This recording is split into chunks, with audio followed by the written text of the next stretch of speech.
ഉന്നതമായ നാമത്തിന് സ്തോത്രം ചെയ്യും. കർത്താവേ, നിന്റെ വിശുദ്ധ പൗരോഹിത്യത്തെ മഹത്വപ്പെടുത്തണമേ. കർത്താവേ, സഭയിലുള്ള സാന്നിധ്യം പ്രകടമാക്കണമേ. 40 വർഷം അർപ്പിച്ച കുർബാനയുടെ യോഗ്യതയാൽ കൃപാസാൽത്താരെ ജീവനോടെ പ്രത്യക്ഷപ്പെട്ട പരിശുദ്ധ അമ്മയുടെ പ്രത്യക്ഷീകരണ സ്ഥിരീകരണത്തിനായി ഇന്ന് കൃപാസാൽത്താരെ നടക്കുന്ന 10,000-കണക്കിന് മനുഷ്യരുടെ പ്രാർത്ഥനയോട് കൂടെ ദൈവത്തിലെ ഞാൻ നിന്നെ ഈശോനാമത്തിൽ ആസ്വദിക്കുന്നു.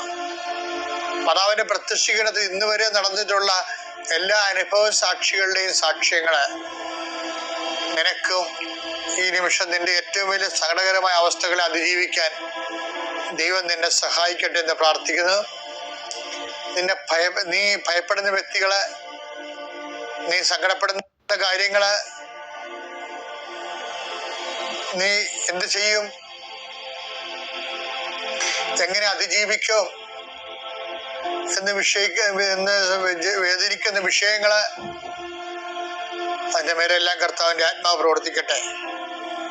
കർത്താവേ, ആശുപത്രി കഴിയുന്നവരെ, കർത്താവേ, ഓരോരോ ജീവിക്കാൻ വേണ്ടി ഓരോരോ ജോലിക്ക് പോകുന്നവരെ, ജോലി അന്വേഷിച്ച് പോകുന്നവരെ, ജോലി നഷ്ടപ്പെട്ടവരെ, വിസ പ്രോസസ്സിംഗ് ഇരിക്കുന്നവരെ, വിസ നഷ്ടപ്പെട്ടു പോയവരെ, പുതുക്കാൻ വേണ്ടി പരിശ്രമിക്കുന്നവരെ, നാട്ടിലെ ജോലിക്ക് ശ്രമിക്കുന്നവരെ, അതിന്റെ പരീക്ഷ എഴുതുന്നവരെ, അതിന്റെ പരീക്ഷ റിസൾട്ട് കാത്തിരിക്കുന്നവരെ, കർത്താവേ, പലതരത്തിലുള്ള ജപ്തി നടപടികള്, പലതരത്തിലുള്ള കോടതി കേസുകള്, പലതരത്തിലുള്ള ഒത്തുതീർപ്പ് ചർച്ചകള്, എൻ്റെ കർത്താവിൻ്റെ ഉന്നതമായ നാമത്തിൽ ഈ പ്രാർത്ഥന കൂടുന്ന നിനക്ക് മാതാവിൻ്റെ പ്രത്യേക സാന്നിധ്യം ഞാൻ ഉറപ്പു തരികയും അമ്മ നിന്നെ സഹായിക്കുകയും ഈശോ നിന്നെ അനുഗ്രഹിക്കുകയും ചെയ്യട്ടെ.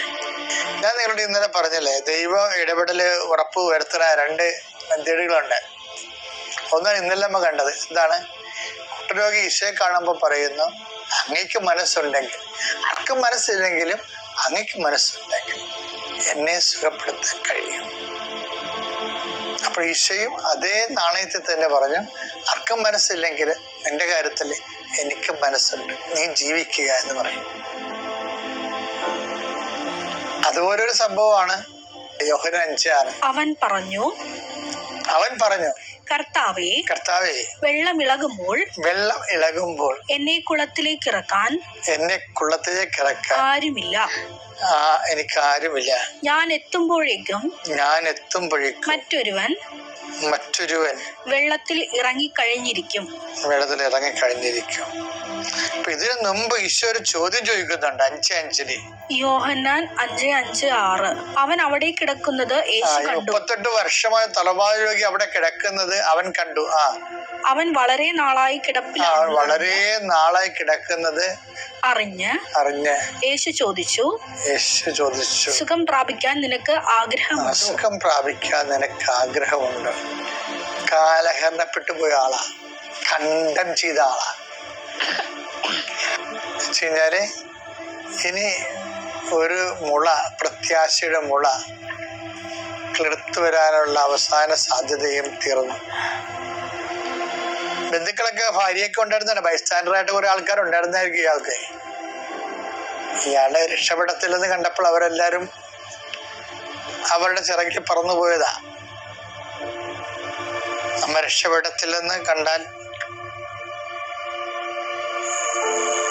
പിന്നെ നമ്മുടെ കൂടെ ഉള്ളവർ നമുക്ക് ബോധം പോകാനേ പ്രാർത്ഥിക്കത്തുള്ളൂ. എന്താണ്? നമുക്ക് ബോധം പോയാൽ അവർക്ക് പോണമല്ലോ. അപ്പൊ നമ്മൾ അറിയത്തില്ലല്ലോ. അതാണ് വിഷയം. അപ്പൊ അതിനെല്ലാം ഈശോ ചോദിക്കണം ഒരു ചോദ്യം, ഇതൊക്കെയാണ് നിന്റെ അവസ്ഥ എന്ന് വിചാരിച്ചോ? നീ ബോധം പോയി കിട്ടാൻ ആഗ്രഹിക്കുന്നവരുണ്ടാവും. ഏതെങ്കിലും കാരണവശം കൊണ്ട് നിന്നെ ഡിസോൺ ചെയ്യാൻ ഉദ്ദേശിക്കുന്നവരുണ്ടാവും.